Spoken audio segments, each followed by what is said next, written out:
এক জঙ্গলে দিব্যজ্ঞান নামে এক গাধা বাস করত।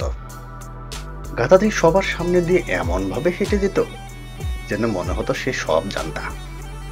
আর সে এমন ভাব দেখাতো যেন পৃথিবীর এমন কোনো বিষয় নেই যা সে জানে না। একদিন জঙ্গলে বিশাল নিম গাছটার নিচে কয়েকটা ঘোড়া বসে গল্প করছে।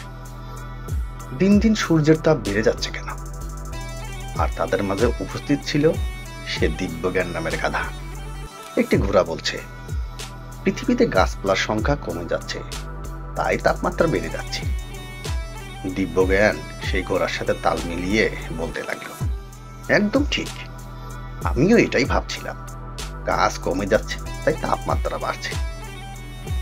আরেকটি ঘোড়া বলল, মেরু অঞ্চলের বরফগুলো গলে গিয়ে সমুদ্র জলতলের উচ্চতা বেড়ে যাচ্ছে, যা সমস্ত প্রাণীকুলের জন্য বড্ড চিন্তার বিষয়। কথা বলা শেষ না হতেই দিব্যজ্ঞান আবার সুর মিলিয়ে দিল, ইস গরু ভাই, তুমি তো আমার মুখের কথা ছিনিয়ে নিলে। তুমি কিভাবে বুঝলে আমি এটাই বলতে চাচ্ছিলাম? এরপর আরেকটি ঘোড়া বলল, আজ গাছের সংখ্যা কমে যাচ্ছে বলে পৃথিবীতে বৃষ্টির পরিমাণও অনেকটা কমে গেছে। বৃষ্টি না হওয়ায় ডোবাগুলিতে কাদা ছাড়া কিছুই অবশিষ্ট নেই, আর এতে আমাদের জল খাওয়ার জন্য অনেকটা দূর সেই বিশাল ঝর্ণার কাছে যেতে হচ্ছে। আর সেই ঝর্ণার জল। ঘোড়াটির কথা শেষ না হতেই গাধাটি বলতে লাগলো, একদম ঠিক বলেছো ভাই, আমিও তোমাদের এটাই বলতে চাচ্ছিলাম যে গাছের কারণেই বৃষ্টি কম হচ্ছে, আর তাই জল নেই ডোবাগুলোতে। ঘোড়াগুলো কিছু না বলে তারা কিছুক্ষণ চুপ করে রইল।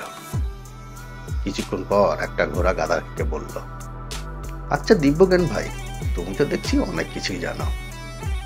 গাধাটি আবার গর্বের সাথে উত্তর দিল, সে আর বলতে, তোমরা কি নতুন করে চিনছো নাকি আমাকে? সাদেই কি আমার নাম দিব্যজ্ঞান? আমার কাল দেখেই আমার নাম হয়েছে দিব্যজ্ঞান।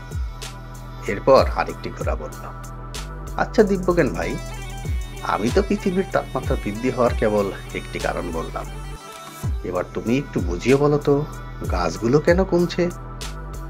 গাধাটি কিছুক্ষণ চুপ করে থেকে বলল, গাছগুলোর ব্যাপারে আমার মাথা খাটিয়ে কোনো লাভ নেই, আমার একটা জরুরি কাজ মনে পড়ে গেল, আমি আসি বরং। আর যেহেতু তোমরা জানতেই চাইলে গাছ কমে যাচ্ছে কেন, সে কারণটা বিশ্লেষণ করতে গেলে রাত হয়ে যাবে, কিন্তু আমার হাতে আর অত সময় কোথায় বলো, আমি আজ বরং আসি কেমন, অন্যদিন কথা হবে।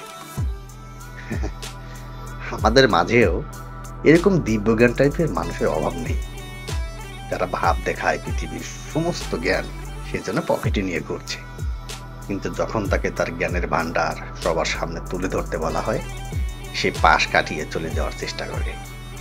এমন মানুষদের আপনি কখনই কথা দিয়ে হারাতে পারবেন না, কেননা তারা যেভাবেই হোক নিজেকে সর্বসেরা প্রমাণিত করার চেষ্টা করবেই।